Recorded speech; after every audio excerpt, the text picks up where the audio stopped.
إن الحمد لله والصلاة والسلام على من لا نبي بعد أما بعد বর্তমান সময়ে সারা বাংলাদেশে দেখতে পাচ্ছি আমরা সকল জায়গায় গাড়ি অ্যাক্সিডেন্ট, বিভিন্ন ধরনের দুর্ঘটনা হচ্ছে।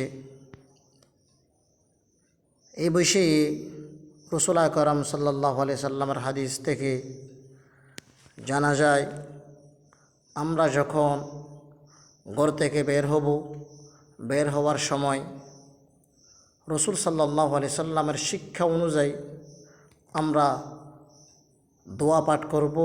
রাসূল সাল্লাল্লাহু আলাইহি সাল্লামের শিখানো দোয়া যখন পাঠ করব, ইনশাআল্লাহ আমরা ঘর থেকে বের হওয়ার পর কোনো ধরনের ক্ষয়ক্ষতি থেকে, বিপদ আপদ থেকে, দুর্ঘটনা থেকে সকলে হেফাজত থাকতে পারব।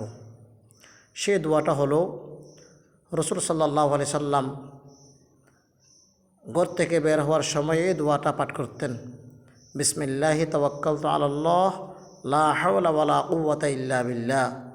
যে দোয়াটা আমি আরবিতে লিখে দিছি এবং উচ্চারণ বাংলাতে করেছি, সকলের জন্য সহজ হওয়ার জন্য সকলে এখান থেকে দেখে সুন্দর করে শিখে ফেলবেন। আমলটা ভালো করে করবেন।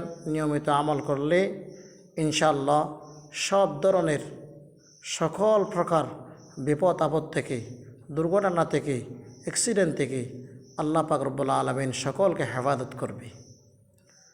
রাসূল সাল্লাল্লাহু আলাইহি ওয়াসাল্লাম হাদিসের শেষে বলেন, ফায়ুকালু লাহু কুফিতা ওয়া ওয়িতা ওয়া তানাহা আনহু শাইতান। রাসূল আকরাম সাল্লাল্লাহু আলাইহি সাল্লাম বলেন, এই দোয়াটা তোমার জন্য যথেষ্ট হয়ে যাবে। সকল ধরনের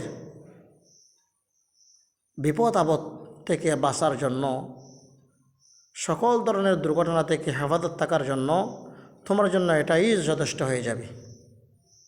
শয়তানের ধোঁকা থেকে বাঁচার জন্য, সমস্ত মানব জাতির কষ্ট থেকে, অনিষ্ট থেকে, জিন জাতির অনিষ্ট থেকে হেফাজত থাকার জন্য যথেষ্ট হয়ে যাবে এই দোয়াটাই।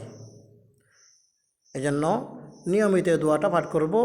ঘর থেকে যখন বাইর হব তখনই এই দোয়াটা পাঠ করব, বিসমিল্লাহি তাওয়াক্কালতু আলাল্লাহ লা হাওলা ওয়ালা কুওয়াতা ইল্লা বিল্লাহ।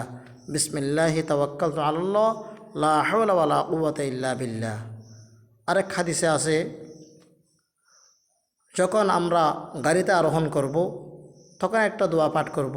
সেটা হলো কোরআনের আয়াত, সুবহানাল্লাযী সাখখারা লানা হাযা ওয়া মা কুন্না লাহু মুকরিনিন। সুবহানাল্লাযী সাখখারা লানা হাযা ওয়া মা কুন্না লাহু মুকরিনিন। এই দোয়াটা পাঠ করবেন। যখন গাড়িতে উঠব তখন এই দোয়াটা পাঠ করবেন।